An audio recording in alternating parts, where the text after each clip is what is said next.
And now we're seeing one of the biggest withdrawals of liquidity from markets in history. And so it's unsurprising to hear that there are rather extreme anecdotes happening, because we are seeing that show up in some of the numbers. I mean, the valuations that unprofitable tech stocks reached was comparable to the dot-com bubble. And the drawdown that many of them have had since then has also been comparable to the dot-com bubble. Back during the dot-com bubble, it was not like every sector was affected equally, right? I mean, there are a lot of the value sectors. I mean, they might have run into a few years of market turbulence, but they didn't have the extreme, price movements and liquidity movements that you saw in some of the tech names. And we've kind of seen a similar outcome this time, where what you see in tech and venture is like one of the biggest boom busts ever, whereas what we're seeing in many other industries is not nearly that extreme. And I think what's also adding to it is that we have a historic bond drawdown at the same time. Whereas in most of these environments, you would have seen bonds do pretty well. And so a lot of investors have stocks and bonds, and they both went down.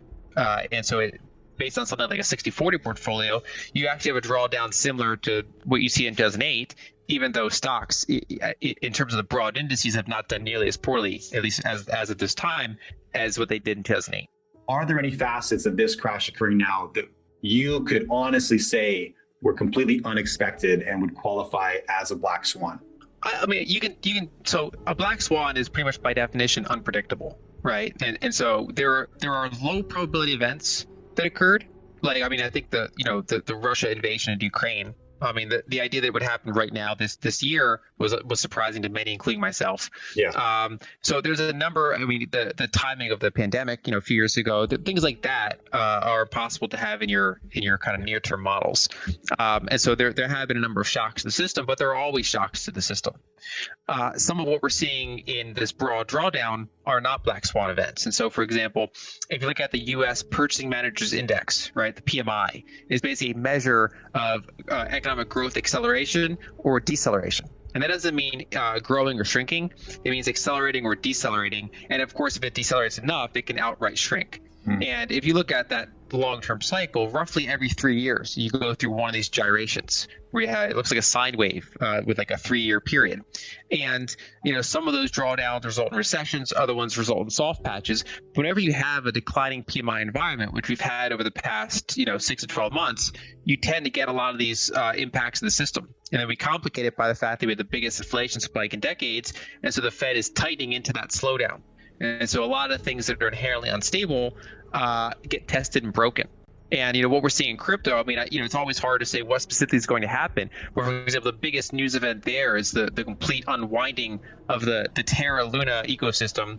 And there are a number of us, including myself, that actually wrote ahead of time about the risks with that protocol. And so, I didn't say it was going to crash in mid-May. It was like, it's like, if you're worried about forest fires, you can describe, the conditions for a forest fire are looking very problematic, but you can't predict when lightning is going to hit a tree, right? Yeah. And so there are a bunch of people that are outlining there are aspects in the broad crypto space that are completely unsustainable, and that can be separate from your long-term view of something like Bitcoin.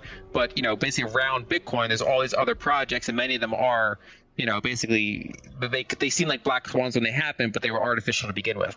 I think to see gold do particularly well, you'd want to see more. Right now, it's basically we have a declining economic activity, which is generally good for gold compared to stocks. But we also have the Fed trying to tighten into this, which is bad for pretty much anything other than the dollar and maybe some really defensive value types of equities and things like that. And so I think right now the Fed's in a dilemma where they have declining economic activity, but inflation's still well above their target. And so I think the regime shift would happen if they have to stop tightening due to declining economic activity while inflation is still high. I think that's where you could see gold do particularly well. Probably some of these other, Bitcoin probably do pretty well. Whereas anything that still faces margin pressure from rising wages or that faces supply chain problems from, say, China, those things would probably still continue to have some turbulence in that type of environment. Whereas the things that don't have to worry about profit margins, like hard monies, can do pretty well. And then I would say furthermore, I think, obviously one of the challenges to gold has been that it's now sharing the market with things like Bitcoin. And then even the broader, even Bitcoin then had to share that with like Ethereum and had to share it with all these altcoins. And when you have every few years of that cycle, the malinvestment's cleared out, right? So anything like Terra Luna and these other things, they get cleared out. And so I think if you were to look at gold and Bitcoin together, that's not really been a weak market over the past, any really decent time period, 3 year, 5 year, 10 year. If you have a little bit of both, gold is better in kind of risk off environments. Bitcoin is better in risk on environments. You don't worry about the market share dilution as much. I know that, for example, the folks over at Incrementum, they published the In Gold We Trust report. Yeah. I know they have it's like a fund that rebalances between, say, gold and Bitcoin, right? So they've kind of expanded their view of. So I think, if you look at it in that lens, it's not really been that bad of a market for hard monies in general.